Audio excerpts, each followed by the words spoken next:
All right, ladies and gentlemen, boys and girls, children of all ages, welcome back to another episode of Pop Culture Junkies. Today I want to talk to you about X-Cutioner Song, the classic crossover. Let's go.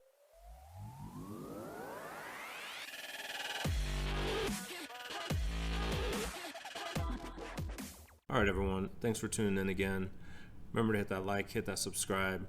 Today I'm going to talk to you about X-Cutioner Song. So X-Cutioner Song was one of the earliest big X-Men crossovers.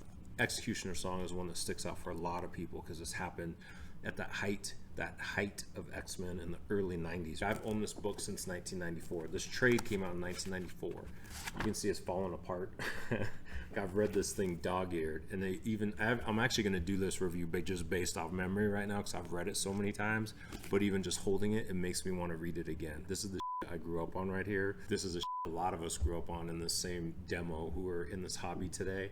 And so I just want to talk about it, do a quick review, recap, and suggest it for all of you that haven't read it out there. So the first thing, like I said, big crossover from the 90s. You can tell by the pouches and that it involves Cable. Cable's always shenanigans, right? Full of convoluted history. Like when Cable shows up, someone at the mansion should have just shut the door in his face. Always shenanigans with him. The central character in this crossover is Strife. The series was originally marketed. Each book came polybagged with trading cards, and it was like Strife's info that he had collected on all the characters. Again, a lot of times I'll buy those polybagged books just for the memory of ripping it open when I was 12 years old. This crossover was supposed to clear up a lot of the secrets of Cable's origin. It cleared up nothing. 0%. Like any good X-Men crossover does. Overpromised, underdelivered. How much weird shit can we throw at them until that ultimately contains no character growth or furthers any storylines? That's a good X crossover right there, boys and girls. So X-Cutioner Song starts off with a concert for diversity. This is a 1990s comic. This sounds like some shit I would hear like Billie Eilish or someone say today. So Lila Cheney is the mutant singer. She's throwing a concert in like full on true what the X-Men fashion.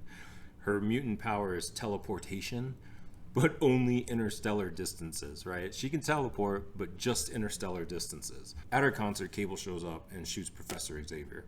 Of course, it's not a regular bullet. It's a lethal strain of the techno-organic virus that Cable's infected with. If you don't know what the techno-organic virus is, it's exactly what it sounds like. It's a weird virus that turns biology into technology. It's why Cable has that weird metal arm and the glowing eye. He's been infected with the virus and has to use his telekinetic abilities to always keep it at bay lest it take him over forever. Anyway, Cable started blasting. Xavier gets whisked away for treatment. The X-Men figure that they aren't taking any more of Cable's shit. They go after his team, X-Force. If you didn't or don't know who the original X-Force are, they're the militant arm of the mutant teams. Like, these are the Black Ops, we kill motherfuckers, peace kind of mutants right here. Comics have always been political, especially the X-Men. Xavier doesn't approve of X-Force's tactics. Cable doesn't really give a shit what Xavier thinks. So X-Force doesn't know where Cable is. He's been AWOL since they got into some shit with S.H.I.E.L.D. Clearly there's too many mutants in one scene at this point though, so they all have to fight.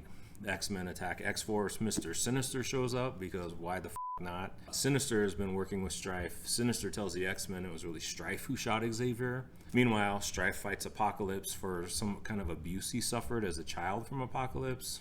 Can get real weird after that sentence, even for the X-Men, so let's just move along. Strife stabs Apocalypse. Apocalypse gets away. He turns to the X-Men for help. In exchange for help, he cures Xavier's techno-organic virus that Strife infected him with. Strife kidnaps Cyclops and Jean Grey and tortures them for wrongs committed against him that they don't even know what the he's talking about.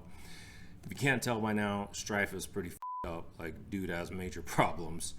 He's the X-person. Like, when they show up at Thanksgiving, everyone knows some up things happen to them, but they also know that he'll get drunk and grind on his grandma for a while. He's a fucking weirdo, dude.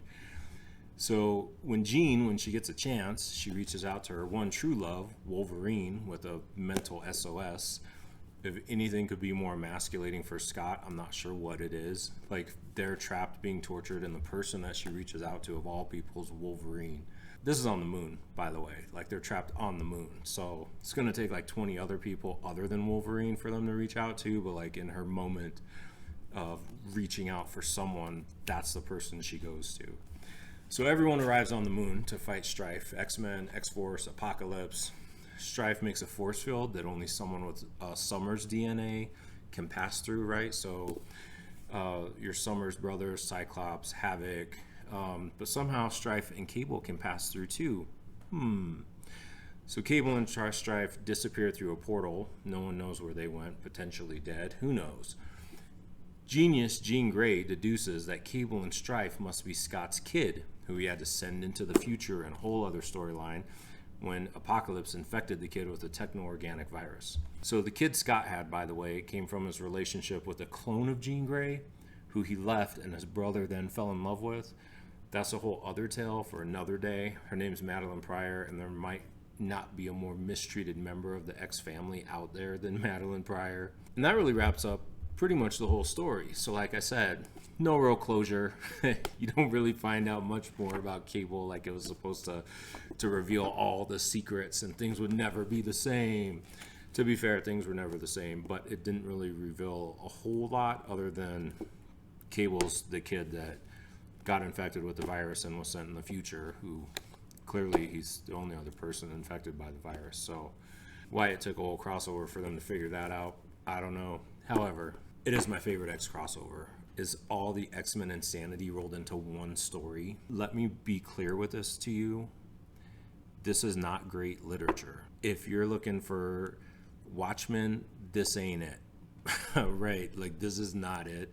You have to be able to accept and embrace the insanity of X-Men, where a guy fights a clone of his son, who he had with a clone of his wife, and his wife calls her lover to bail them out.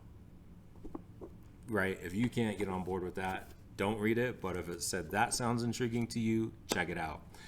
Ask your local comic shop to order in a copy if they still can. If not, look out on eBay or Amazon, but support your local comic shop first all the time. You can usually pick up actually the single issues for cheap if you want to pick up the single issues. Thanks for watching. Remember to hit like and subscribe if you like this kind of content. We'll probably do some more reviews in the future if people really enjoy this. And I'll see you on the flip side, guys.